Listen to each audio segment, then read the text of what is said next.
मुझे आज गाइस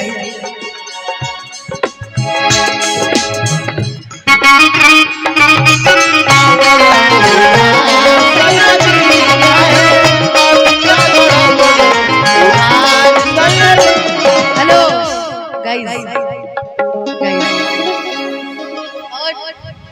इतनी सुंदर फैमिली, मैं चाहती हूँ एक जोरदार ताली बजा दीजिए पूरे परिवार के लिए, पूरे सिंह परिवार के लिए।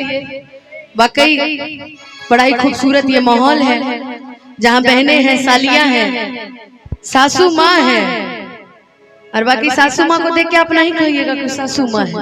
अभी वो 2-4 ब्याह करने के लिए तैयार है, जवान है वो मतलब। और ऐसा ही मिलता जुलता परिवार होना चाहिए बिल्कुल। और महादेव जी करे ये 2 परिवारों का ये जो प्रेम है ये आजीवन बना रहे। आई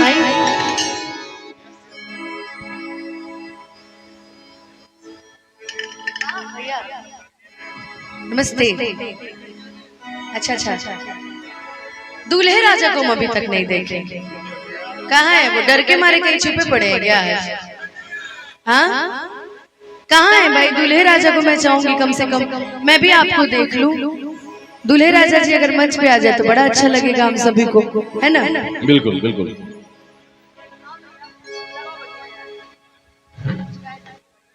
बिल्कुल। ये प्यार, ये मोहब्बत इसी तरह से बना रहे। कि गलती से और गलती से ये जान टकरा गई हो, गलती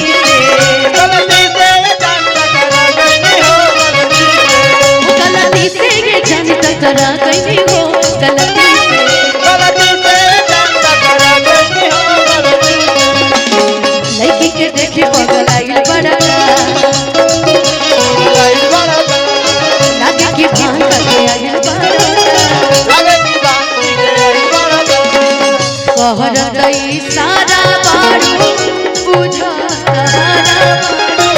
कहर गई सारा बारू बुझा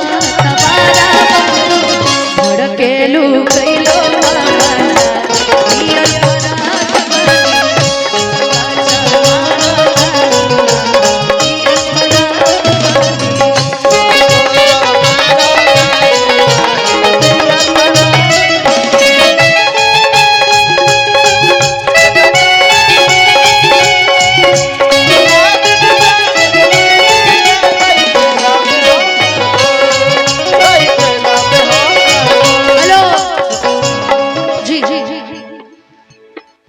वो भी गाऊंगी, वो भी गाऊंगी। सोचते रही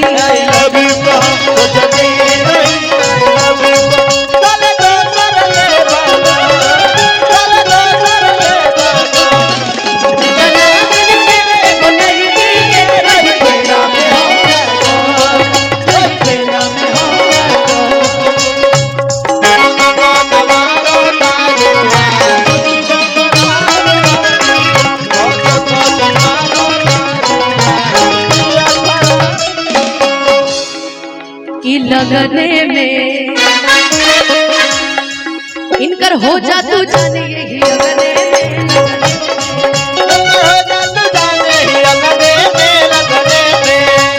हो जा तू जाने यही लगने में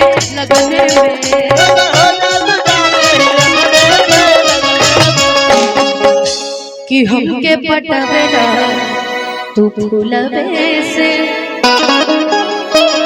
अरे मारब चला के रसगुल्ले से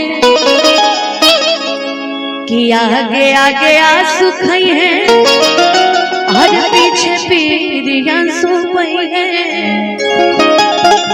कि आगे आगे आंसू खई है, हर पीछे पीर आंसू पई है। लड़का के मामा मनोज जी देखिए बहुत सारा आशीर्वाद पुरस्कार कि पकड़ा कि पवन जी के मान दिहो दूरा, हर पियर फराक वाली कि पवन जी के मान दिहो